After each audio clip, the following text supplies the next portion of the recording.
أيها الناس اتقوا ربكم الذي خلقكم من نفس واحدة وخلق منها زوجها وبث منهما رجالا كثيرا ونساء واتقوا الله الذي تساءلون به والأرحام إن الله كان عليكم رقيبا يا أيها الذين آمنوا اتقوا الله وقولوا قولا سديدا يصلح لكم أعمالكم ويغفر لكم ذنوبكم ومن يطع الله ورسوله فقد فاز فوزا عظيما أما بعد فإن خير الحديث كتاب الله وخير الهدي هدي محمد صلى الله عليه وسلم وشر الأمور محدثاتها وكل محدثة بدعة وكل بدعة ضلالة وكل ضلالة في النار وأعوذ بالله السميع العليم من الشيطان الرجيم بسم الله الرحمن الرحيم قل هو الله أحد الله الصمد لم يلد ولم يولد ولم يكن له كفوا أحد۔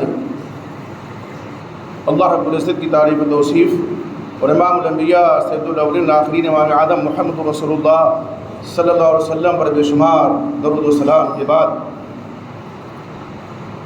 آج یہ قربانی کا دوسرا دن ہے۔ ہم سب کو معلوم ہے اس کے بعد کل اور پرسوں تک انشاءاللہ مغرب سے پہلے تک امت مسلمہ اللہ کے حضور اپنی قربانیاں پیش کرے گی۔ قربانی یہ توحید کا اعلان بھی ہے کہ ہم صرف اللہ کے لیے قربانی کرتے ہیں، اور دعا جو پڑھتے ہیں اس میں کہتے ہیں ان صلاتی و نسکی و محیایا و مماتی للہ رب العالمین، بے شک میری نماز، میری قربانی، میرا جینا، میرا مرنا صرف اور صرف اللہ رب العالمین کے لیے ہے۔ قربانی کے ایام ہو اور توحید کی حقیقت قربانی کرنے والوں کو معلوم نہ ہو، یہ بہت بڑی ٹریجڈی اور بہت بڑا المیہ ہے، بڑی مصیبت ہے کہ لوگ اللہ کے لیے اللہ کے نام پر اپنی طرف سے قربانیاں کرتے ہیں، گویا توحید کا اظہار کرتے ہیں، لیکن توحید کا یا تو شائبہ تک نہیں پایا جاتا ان کی زندگی میں، یا توحید میں وہ بٹا لگاتے ہیں۔ اس لیے ایسے موقع پر توحید کی حقیقت کو جاننا، توحید کی تعریف لغوی کیا ہے، اصطلاحی کیا ہے، اور اس کی کتنی قسمیں ہیں، ان کے بارے میں جانکاری بہت ضروری ہے۔ یوں تو توحید کے بارے میں جو توحید والے ہیں ان کو معلوم ہے، لیکن یہ سبق بار بار اس لیے دہرانا چاہیے تاکہ تازہ رہے ہمارے آپ کے سینوں میں۔ کہتے ہیں کہ تازہ خواہی داشتن گرداغ ہے سینہ را، گاہے گاہے باز خواہی قصے پاری نرا۔ اگر سینے کے داغ کو تازہ رکھنا چاہتے ہو تو اس پرانے قصے کو بار بار دہرانا چاہیے، بار بار دہراتے رہو۔ تو قرآن مجید کا جب ہم مطالعہ کرتے ہیں، احادیث رسول کا جب ہم مطالعہ کرتے ہیں تو ہمیں توحید کی تعریف بھی معلوم ہوتی ہے اور توحید کی اقسام بھی۔ توحید کا لغوی معنی ہے وحد یوحد توحیدا، یعنی کسی چیز کو تنہا سمجھنا، یکتا سمجھنا، اس کے ساتھ کسی کو شریک و صحیح نہ بنانا، یہ لغوی معنی ہے توحید کا۔ اور اصطلاح شریعت میں توحید کہتے ہیں افراد اللہ سبحانہ و تعالی بما یختص به من الربوبیت والالوہیت والاسماء والصفات، یعنی اللہ تعالیٰ کو اس کی ربوبیت میں جو اس کے ساتھ خاص ہے، اس کی الوہیت میں اور اس کے اسماء و صفات میں تنہا سمجھنا، اس کے علاوہ کسی کو رب نہ سمجھنا، اس کے علاوہ کسی کو معبود حقیقی نہ سمجھنا، اور اس کے اسماء اور اس کی صفات میں کسی کو شریک و صحیح نہ بنانا، یہ توحید ہے۔ اور جب توحید کی تعریف سمجھ میں آ جائے گی تو شرک خود بخود سمجھ میں آ جائے گا۔ مطلب اگر کوئی شخص دعویٰ تو کرتا ہے کہ میں اللہ کو اپنا رب مانتا ہوں، لیکن اولاد کے لیے کسی اور در پہ جاتا ہے، بیٹے کے لیے کسی اور در کی جب عیسائی کرتا ہے، پیشانی رگڑتا ہے، مال و دولت کے لیے کسی اور جگہ پہ جاتا ہے، تو یہ کیا ہے؟ توحید ربوبیت کا دعویٰ تو ضرور وہ کر رہا ہے، لیکن اس میں بٹا لگا رہا ہے، اس میں اللہ کے ساتھ دوسروں کو شریک ٹھہرا رہا ہے۔ اسی طرح سے ایک آدمی کہتا ہے توحید الوہیت کا دوسرا نام توحید عبادت بھی ہے، توحید عبادت۔ اب عبادت کا مفہوم بڑا وسیع اور بڑا کشادہ ہے، روزہ، نماز، حج، زکوٰۃ، بے شک یہ ساری چیزیں عبادت ہیں، لیکن دعا، التجا، فریاد یہ بھی عبادت ہے۔ بلکہ اللہ کے نبی محمد صلی اللہ علیہ وسلم نے ابو داؤد کی روایت میں فرمایا الدعاء هو العبادہ، دعا کی تعریف ہی آپ صلی اللہ علیہ وسلم نے عبادت سے فرمائی ہے اس حدیث رسول میں۔ اب ایک آدمی دعویٰ تو کرتا ہے کہ ہم صرف اور صرف اللہ کی عبادت کرتے ہیں، لیکن التجا ہے، فریاد ہے، دعا ہے، استغاثہ ہے، استمداد ہے، وہ غیروں سے بھی کرتا ہے، تو ظاہر سی بات ہے وہ شرک کا مرتکب ہے۔ اسی طرح سے بہت سے لوگ اللہ کے اسماء اور اللہ کی صفات میں دوسروں کو شریک ٹھہراتے ہیں۔ تو جب توحید سمجھ میں آ جائے گی تو شرک خود بخود سمجھ میں آ جائے گا، اور ایک موحد آدمی کبھی بھی شرک سے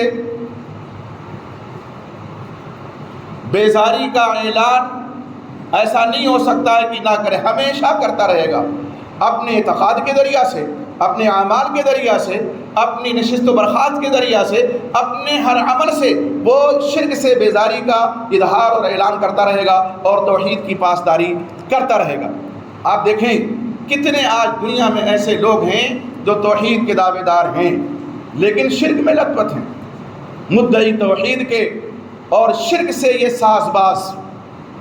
کسی نے کہا تھا کہ مدعی توحید کے اور شرک سے یہ ساز باز، یعنی دعویٰ تو کرنے والے یہ توحید کا ہیں لیکن انہوں نے شرک سے بھی ساز باز کر رکھی ہے۔ ایک طرف قبروں پہ سجدے، دوسری جانب نماز۔ قبروں پہ سجدہ ریزی ہوتی ہے، قبروں پہ پیشانیاں ٹیکی جاتی ہیں، قبر والوں کے سامنے باقاعدہ طور پہ ناک رگڑی جاتی ہے ان کی قبر پہ اور مزار پہ جا کر کے، اور مسجد میں حاضری دے کر کے نماز بھی 5 وقت ادا ہو رہی ہے۔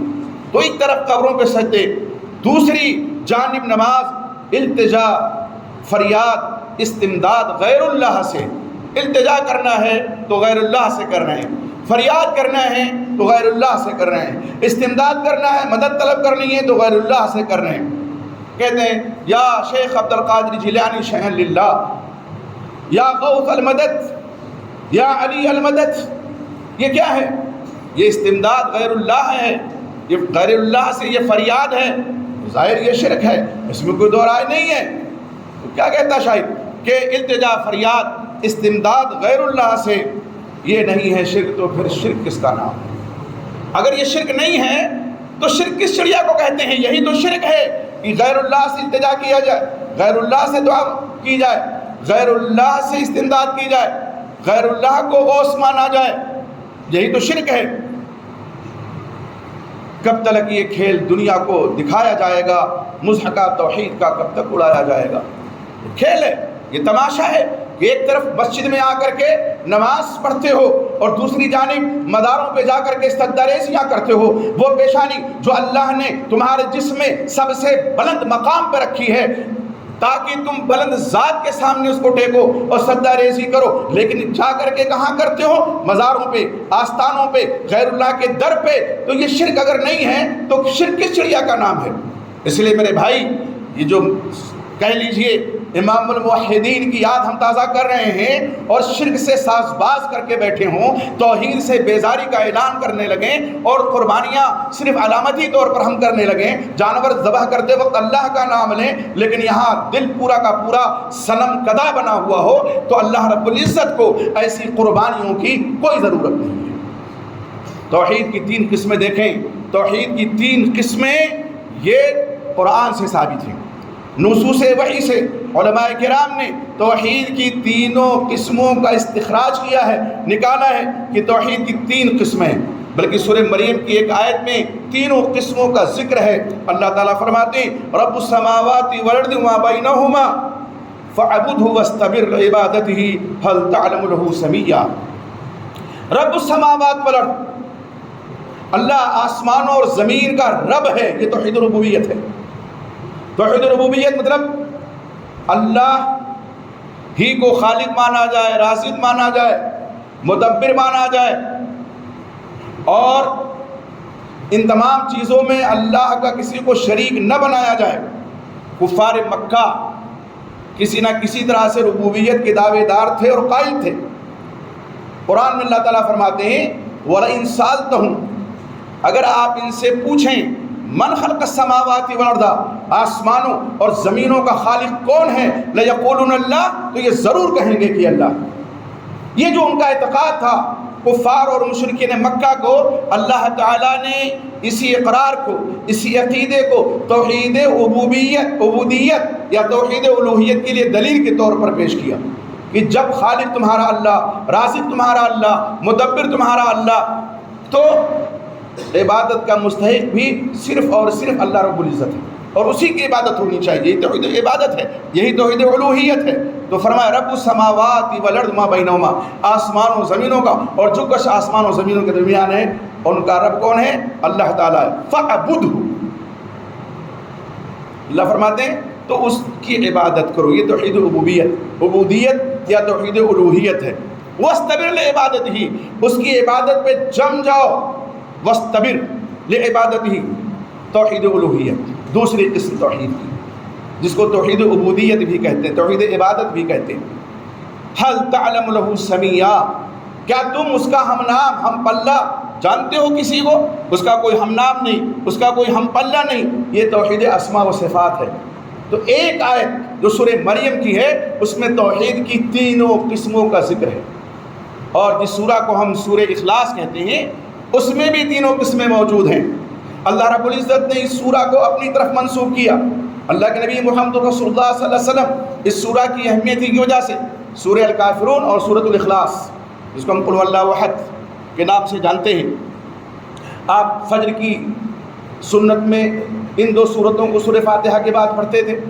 مغرب کی سنت جو ہے بعد والی، فجر پہ پہلے ہے، اس میں ان دونوں سورتوں کو خصوصیت کے ساتھ پڑھتے تھے۔ اور رکعت طواف، یعنی طواف کے بعد جو 2 رکعت نماز پڑھی جاتی ہے جس کو طواف کی 2 رکعت کہا جاتا ہے، نام دیا جاتا ہے، اس میں بھی نبی اکرم محمد صلی اللہ علیہ وسلم ان 2 سورتوں کی تلاوت فرماتے تھے سورہ فاتحہ کے بعد۔ یہ اہمیت ہے، اور اس سورہ اخلاص کو اللہ کے نبی محمد صلی اللہ علیہ وسلم نے اس کی اہمیت اس طرح بتائی، بیان فرمایا آپ نے کہ یہ تعدل ثلث القرآن، 1/3 قرآن کے برابر ہے۔ اس کا مطلب قطعی یہ نہیں ہے کہ پورا قرآن آپ نہ پڑھیں، صرف 3 دفعہ قل اللہ احد پڑھ لیں تو پورا قرآن پڑھ گئے، نہیں، پورا قرآن پڑھنا چاہیے۔ اہمیت اس کی اس لیے ہے کہ قرآن مجید میں جتنے مضامین ہیں 1/3 حصہ توحید پر اس کا مشتمل ہے۔ تو سورۃ اخلاص آپ دیکھیں، سورہ اخلاص قل هو اللہ احد، آپ کہیے کہ اللہ ایک ہے، یہ توحید الوہیت ہے۔ اللہ الصمد میں توحید ربوبیت بھی ہے اور توحید اسماء و صفات بھی ہے۔ الصمد اللہ کا صفاتی نام ہے، بے نیاز ہے اللہ، وہ کسی کا محتاج نہیں، اس کے سب محتاج ہیں، یعنی سب کو روزی دینے والا وہی، سب کا خالق وہی، سب کا رزاق اور خلاق وہی ہے، اور وہی تدبیر کرنے والا ہے۔ تو اللہ بے نیاز ہے، سب اس کے نیاز مند ہیں، سب اس کے محتاج ہیں۔ تو اس سورہ میں توحید کی تینوں قسمیں پائی جاتی ہیں، توحید الوہیت، قل هو اللہ احد، اور توحید ربوبیت اور اسماء و صفات، اللہ الصمد۔ سورہ فاتحہ جس کو ہم ہر نماز میں پڑھتے ہیں اور جس کے بغیر کوئی نماز نہیں ہوتی، اور جس سورہ کے بارے میں اللہ کے نبی محمد رسول اللہ صلی اللہ علیہ وسلم کا وعدہ فرمان ہے لا صلاۃ الا بفاتحۃ الکتاب، بغیر سورہ فاتحہ کے کوئی نماز نہیں ہوتی، کسی کی کوئی نماز نہیں۔ لا صلاۃ لمن لم یقرأ بها، جس نے سورہ فاتحہ نہیں پڑھی اس کی نماز نہیں ہوتی۔ حضرت ابو ہریرہ محدث امت رضی اللہ تعالیٰ عنہ نے جب سورہ فاتحہ کے تعلق سے حدیث بیان فرمائی تو پوچھنے والوں نے پوچھا کہ اگر ہم امام کے پیچھے ہوں تو کیا کریں؟ فرمایا اقرأ بها فی نفسک، آہستہ اس کو پڑھا کرو، لیکن پڑھا ضرور کرو۔ اس سورہ کی اہمیت ہے۔ اللہ کے نبی محمد رسول اللہ صلی اللہ علیہ وسلم نے ایک حدیث قدسی میں فرمایا کہ اللہ تعالیٰ فرماتے ہیں، حدیث قدسی اس حدیث کو کہتے ہیں کہ فرمان اللہ کا، زبان رسول اللہ صلی اللہ علیہ وسلم کی، فرمان اللہ کا ہے۔ تو اللہ تعالیٰ کیا فرماتے ہیں؟ قسمت الصلاۃ بینی و بین عبدی نصفین، میں نے صلاۃ کو اپنے اور بندوں کے درمیان 2 حصوں میں بانٹ دیا ہے، نصفین، 2 حصوں میں۔ فَإِذَا قَالَ عَبْدِي الْحَمْدُ لِلَّهِ رَبِّ الْعَالَمِينَ، بس جب میرا بندہ، صحیح بخاری کی روایت، جب میرا بندہ کہتا ہے الحمدللہ رب العالمین، تمام طرح کی تعریف اللہ کے لیے جو تمام جہانوں کا رب ہے۔ دیکھیں اس میں توحید ربوبیت ہے، توحید ربوبیت، توحید کی جو پہلی قسم ہے سورہ فاتحہ میں موجود ہے۔ اور جب بندہ کہتا ہے الرحمن الرحیم، توحید اسماء و صفات ہے کہ اللہ بہت مہربان نہایت رحم والا ہے۔ تو اللہ فرماتے ہیں اسنا علی عبدی، میرے بندے نے میری ثنا بیان کی، میرے بندے نے میری ثنا بیان کی۔ اور جب بندہ کہتا ہے مالک یوم الدین، روز جزا کا، قیامت کے دن کا وہ مالک ہے، یہاں بھی توحید ربوبیت ہے، یہاں بھی اس آیت کریمہ میں بھی توحید ربوبیت کا اس بات ہوتا ہے۔ تو اللہ فرماتے ہیں مجدنی عبدی، میرے بندے نے میری بزرگی بیان کی۔ اور جب بندہ کہتا ہے ایاک نعبد و ایاک نستعین، یہ توحید الوہیت، توحید الوہیت، یعنی سورہ فاتحہ میں بھی توحید کی تینوں قسمیں موجود ہیں۔ آپ بتائیے کتنی بڑی اہمیت اس سورہ کو حاصل ہے۔ ہم نماز میں رہتے ہیں اور توحید کی تینوں قسموں کا اقرار کرتے ہیں، اعتقاد رکھتے ہیں۔ تو اللہ رب العزت کیا فرماتے ہیں جب بندہ کہتا ہے ایاک نعبد و ایاک نستعین، اے اللہ ہم تیری ہی عبادت کرتے ہیں اور تجھ ہی سے مدد طلب کرتے ہیں، تو اللہ فرماتے ہیں ھذا ما بینی و بین عبدی، یہ میرے اور میرے بندے کے بیچ کی چیز ہے۔ کیوں؟ اس لیے کہ بندہ یہاں تو کہہ رہا ہے، بہت سے لوگ امام کے پیچھے پڑھتے نہیں تو یہاں کہتے بھی نہیں، لیکن پڑھنے والے تو اقرار کرتے ہیں، نفل پڑھتے ہیں تو اقرار کرتے ہیں، جو نہیں امام کے پیچھے پڑھتے تنہا پڑھتے ہیں تو اقرار کرتے ہیں۔ تو اللہ فرماتے ہیں کہ یہ میرے بندے کے بیچ میں ایک اقرار پہ قائم ہے بھی کہ نہیں ہے۔ یہاں اقرار کیا، ایک طرف قبروں پہ سجدے، دوسری جانب نماز، تو اقرار کی دھجیاں اڑا دی نا، جو اقرار کیا جو نماز میں، اس کی دھجیاں اڑا دی، اس کا بخیہ ادھیر دیا جا کر کے مداروں پہ سجداریز ہو کر کے، جبین نیاز ٹیک کر کے۔ تو اللہ فرماتے ہیں یہ میرے بندے، اور جب بندہ کہتے ہیں اہدنا الصراط المستقیم سے لے کر ولا الضالین تک، کہ اللہ مجھے سیدھا راستہ دکھا، سیدھی راہ دکھا، ان لوگوں کی راہ جن پر تو نے انعام کیا ہے، ان کی نہیں جن پر تیرا غضب نازل ہوا ہے، یہودی، بعض مفسرین نے تفسیر کی، اور نہ ان کی جو گمراہ ہو چکے نصارہ، ان کی راہ نہ دکھانا۔ تو اللہ فرماتے ہیں کہ ھذا ما سألنی عبدی ولعبدی ما سأل، یہ وہ سوال ہے جو میرے بندے نے مجھ سے کیا ہے، ایک چیز میرے بندے نے مجھ سے مانگی ہے تو میں اپنے بندے کے سوال کو پورا کر رہا ہوں۔ کتنی بڑی اہمیت ہے۔ تو اس سورہ فاتحہ کے اندر بھی توحید کی تینوں قسمیں موجود ہیں۔ آپ دیکھیں ایک آیت میں سورہ مریم کی توحید کی تینوں قسمیں ہیں، سورہ اخلاص میں توحید کی تینوں قسمیں ہیں، خود سورہ فاتحہ کے اندر جس کے بغیر نماز ہی نہیں ہوتی، جو رکن صلاۃ ہے، اس میں توحید کی تینوں قسمیں۔ اب یہاں غور کرنے کی بات یہ ہے کہ اللہ تعالیٰ فرماتے ہیں قسمت الصلاۃ بینی و بین عبدی نصفین، میں نے صلاۃ کو اپنے اور بندے کے بیچ میں دو حصوں میں بانٹ دیا، تقسیم کر دیا ہے۔ اب ہم مسجد میں آئیں صلاۃ پڑھنے اور صلاۃ میں صلاۃ ہی نہ پڑھیں تو کیا پڑھا ہم؟ اللہ نے سورہ فاتحہ کو صلاۃ سے تعبیر کیا۔ جب صلاۃ کی تشریح فرمائی اللہ رب العزت نے اس حدیث قدسی میں، تو سورہ فاتحہ کو تشریح میں بیان فرمایا، سورہ فاتحہ۔ اب ہم آئے ہیں صلاۃ پڑھنے اور صلاۃ میں صلاۃ ہی نہ پڑھیں تو کیا پڑھا ہم نے؟ تو اسی لیے اس کا ایک نام سورۃ الصلاۃ بھی ہے۔ سورۃ الصلاۃ کو صلاۃ میں یعنی نماز میں پڑھنا ضروری ہے، فرض ہے، یہ رکن صلاۃ ہے۔ اس لیے میرے بھائی توحید میں کبھی بٹا نہ لگائیں۔ اللہ تعالیٰ نے جتنے انبیاء اور جتنے رسول اس دنیا میں بھیجے، سب سے پہلی دعوت ان کی توحید تھی۔ توحید اور صرف توحید کی دعوت دیتے رہے، اور یقیناً یہ وجہ بات ہے کہ توحید ہی اسلام ہے اور اسلام ہی توحید ہے۔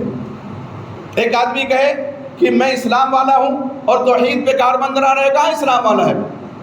ایک آدمی کہے کہ میں مومن ہوں اور مومن کا دعویٰ کرے اور ایمان غائب ہو اس کے عقیدے سے، تو کہاں وہ مومن ہے؟ تو توحید اول بھی ہے، توحید آخر بھی ہے۔ اللہ تعالیٰ فرماتی وما ارسلنا من قبلک من رسول الا نوحی الیہ انہ لا الہ الا انا فاعبدون، جتنے رسول ہم نے آپ سے پہلے بھیجے اللہ کے نبی محمد صلی اللہ علیہ وسلم سے خطاب کرتے اللہ فرماتے ہیں وما ارسلنا من قبلک من رسول، نہیں بھیجے ہم نے کوئی رسول آپ سے پہلے مگر ہم نے وحی کی، یعنی جتنے بھی رسول بھیجے سب کو اس بات کی جانب وحی کی کہ میرے علاوہ یعنی اللہ کے علاوہ کوئی معبود برحق نہیں ہے، تو صرف اور صرف میری یعنی اللہ کی عبادت۔ تمام انبیاء کا یہی مشن تھا، پہلا مشن توحید۔ تو توحید ایک مسلمان غافل ہو اس سے یہ سمجھ میں آنے والی بات نہیں ہے۔ اگر آپ مومن ہیں، ہم مومن ہیں، ہمیں ایمان کا دعویٰ ہے، اسلام کا دعویٰ ہے، تو ہمیں توحید والا بننا ہی ہوگا۔ قربانیاں صرف اور صرف اللہ کے نام اور اللہ کے لیے پیش کرنی چاہیے۔ اگر اس میں بٹا لگ گیا تو توحید گویا کہ اس کی حقیقت آدمی نہیں سمجھتا ہے۔ بعض لوگ جو غیر اللہ کے نام پہ قربانیاں کرتے ہیں، اس قربانی کو دلیل میں پیش کرتے ہیں اور کہتے ہیں کہ تم بھی تو فلاں فلاں کے نام سے قربانیاں کرتے ہو۔ میرے بھائی، ہم اپنی طرف سے، ایک مومن اپنی طرف سے قربانیاں کرتا ہے، اور اسی لیے جب ہم دعا پڑھتے ہیں تو کیا کہتے ہیں؟ اللہم لک و منک، اللہ یہ قربانی تیرے ہی لیے ہم کر رہے ہیں اور یہ تیری ہی عطا کردہ ہے، تقبل منی، میری طرف سے قبول فرما لے، ومن اہل بیتی، اور میرے گھر والوں کی طرف سے قبول فرما لے۔ یہی دعا آخر میں پڑھتے کہ نہیں پڑھتے؟ لمبی بھی دعا ہے، یہ چھوٹی سی دعا ہے۔ اگر وہ لمبی دعا کسی کو نہیں یاد ہے، انی وجہت وجہ والی، تو آپ اتنا پڑھ کر کے اللہ اکبر کر کے بسم اللہ پڑھ کے قربانی کر سکتے ہیں۔ تو یہاں کیا اللہم تقبل، اللہم لک و منک، اے اللہ یہ تیرے لیے ہے قربانی، تیری طرف سے عطا کی ہوئی یہ قربانی ہے، میری طرف سے قبول فرما۔ کیا جو مداروں پہ قربانیاں ہوتی ہیں، ابھی ربیع الثانی کا مہینہ آئے گا، شیخ عبد القادر جیلانی جو توحید کے علمبردار تھے، سنت کے علمبردار تھے، جنہوں نے اپنی کتاب فتوح الغیب میں فرمایا کہ کتاب و سنت کو تم اپنا پیشوا بناؤ، ادھر ادھر نہ بھٹکو، قرآن اور حدیث کو سامنے رکھو، ان کو اپنا امام بناؤ، ان کو اپنے سامنے رکھو، ان کو اپنا پیشوا بناؤ۔ وہ شیخ عبد القادر جیلانی ایک لمحے کے 1000ویں حصے میں شرک کے بارے میں سوچ بھی نہیں سکتے ہیں، اور آج کتنی باتیں ان کی طرف لوگوں نے منسوخ کر دی ہیں کہ 12 برس پہلی ڈوبی ہوئی بارات انہوں نے نکال دی، لڑکی پیدا ہوئی تو ہاتھ پھیرا وہ لڑکا ہو گیا، یہ گویا کہ اللہ کی تخلیق میں دخل اندازی انہوں نے کر دی، نعوذ باللہ من ذالک۔ وہ یقیناً توحید کے علمبردار تھے، سنت کے علمبردار تھے۔ ضرورت ہے ان کی کتاب پڑھنے کی، غلط الطالبین، جس کا نام عربی میں البنیہ لطالب طریق الحق ہے، اس کا ترجمہ بھی آ چکا ہے، آپ اس کو پڑھیے، یقین جانیے جو غلط الطالبین پڑھ لے گا وہ شیخ عبد القادر جیلانی رحمۃ اللہ علیہ کے نام پہ کوئی بھی مرغا ذبح نہیں کر سکتا، نہ لال نہ سفید اور نہ ہی کالا، کوئی مرغا نہیں کر سکتا۔ پڑھتے نہیں لوگ، ان کے عقیدے کو سمجھتے نہیں لوگ، اور ایسی صفات ان کی جانب منسوخ کر رکھی ہیں جو صرف اللہ کے لیے خاص ہیں صفات۔ اس لیے میرے بھائی، قربانیاں جب آئیں تو توحید کے سبق کو تازہ کرنے کی ضرورت ہے، توحید کو یاد کرنے کی ضرورت ہے، توحید کی تینوں قسموں کو سمجھنے کی ضرورت ہے، تب یقیناً ہماری قربانیاں اللہ کی بارگاہ میں قبول ہوں گی، ورنہ یوں ہی ایک رسم ادا ہو جائے گی، ایک جانور ذبح ہو جائے گا، گوشت ہم کھائیں گے، کھلائیں گے، بس اتنا ہی ہوگا، بقیہ ان قربانیوں کا کوئی ثواب نہیں پہنچے گا۔ آج لوگ یوٹیوب وغیرہ پہ کہتے ہیں قربانی سن لو قبول نہیں ہوتی تمہاری، 99% لوگوں کی قبول نہیں ہوتی۔ اب جو دلیل دی ہے وہ کیا؟ کہا جو یہ کرتے ہو کہ اس سال فلاں کی طرف سے، فلاں سال فلاں کی طرف سے، اب جب صاحب نصاب سبھی لوگ ہیں تو سبھی لوگوں کی طرف سے قربانیاں ہونی چاہیے، یہ کہاں ہے؟ اللہ کے نبی محمد رسول اللہ صلی اللہ علیہ وسلم کے عہد مسعود میں ایک بکرا یا بکری پورے گھر والوں کے لیے کافی ہوتا تھا۔ اس لیے اس کو سمجھنے کی ضرورت ہے۔ قربانیاں یقیناً آپ کی ہوگی، اس کے لیے یہ شرط نہیں ہے کہ آپ صاحب نصاب ہو، ہاں یہ شرط ہے کہ آپ توحید والے ہوں۔ اگر توحید نہیں ہے تو قربانی قبول نہیں ہوگی، صاحب نصاب نہ ہوتے ہوئے بھی آپ کی قربانی قبول ہو جائے گی۔ اس لیے کہ اللہ کے نبی محمد رسول اللہ صلی اللہ علیہ وسلم حضرت عبداللہ بن عمر رضی اللہ تعالیٰ عنہما سے جب پوچھا گیا قربانی کے تعلق سے تو فرمایا کہ نبی اکرم محمد صلی اللہ علیہ وسلم مدینہ میں 10 سال اقامت پذیر رہے، 10 سال آپ رہے اور 10 سال آپ نے قربانیاں کی، اور یہ کوئی نہیں بتا سکتا، کوئی ثابت نہیں کر سکتا کہ اللہ کے نبی محمد صلی اللہ علیہ وسلم کبھی صاحب نصاب رہے۔ سال بھر اتنا مال بچاتے ہی نہیں تھے کہ نصاب پورا ہو، تقسیم کر دیتے تھے۔ ایک موقع پہ مسجد نبوی میں آئے، نماز کا وقت تھا اور فوراً آپ واپس چلے گئے، سونا کا ڈالا یا کچھ ٹکڑا رکھا تھا، لوگوں نے پوچھا اللہ کے رسول بڑی تیزی کے ساتھ آپ نکلے مسجد سے، کہا کہ وہ گھر میں کچھ سونا رکھا تھا اس کو تقسیم کرنے گیا۔ تو آپ جب چھوڑتے نہیں تھے مال اپنے گھر میں تو صاحب نصاب کب ہوئے؟ تو صاحب نصاب کی شرط یہ کہیں اس کی کوئی دلیل نہیں ہے، خود نبی اکرم محمد صلی اللہ علیہ وسلم اس بات کی دلیل ہے، آپ کا عمل اس بات پہ دلیل ہے کہ صاحب نصاب ہونا شرط نہیں ہے، صاحب استطاعت ہونا شرط ہے، اور سب سے بنیادی شرط توحید ہے۔ اس لیے اللہ سے دعا کیجئے کہ اللہ تعالیٰ جنہوں نے قربانیاں کر دی ہیں اللہ تعالیٰ ان کی قربانیاں قبول فرمائے، اور جو کرنے والے ہیں اللہ تعالیٰ ان کے دل کے قبلہ کو درست فرما دے، وہ توحید والے بن جائیں، اخلاص اور اللہیت والے بن جائیں، اور قربانی اللہ کے حضور پیش کریں تو اللہ ان کی قربانیاں قبول فرما لے۔ اللہ ہم تیرے عاجز مادہ بندے ہیں، گنہگار سیاکار ہیں، لیکن میرے مولا تیرے درس وابستہ ہیں۔ اللہ ہمارے گناہوں کو معاف فرما، ہمارے لغزشوں کو معاف فرما، ہماری خطاؤں کو معاف فرما۔ اللہ یقیناً ایک جانور ہی ہم ذبح کرتے ہیں، لیکن اللہ ہمیں توفیق عطا فرما کہ سب سے پہلے نفس امارہ کو ہم تیرے حضور میں ذبح کر دیں۔ نفس امارہ سے اللہ ہمیں چھٹکارا نصیب فرما، اللہ ہمیں نفس مطمئنہ والا بنا دے۔ اللہ رب العزت ہماری قربانیاں قبول فرما لے، ہمارے ٹوٹے پھوٹے نیک اعمال قبول فرما لے، ان کو شرف قبول عطا فرما۔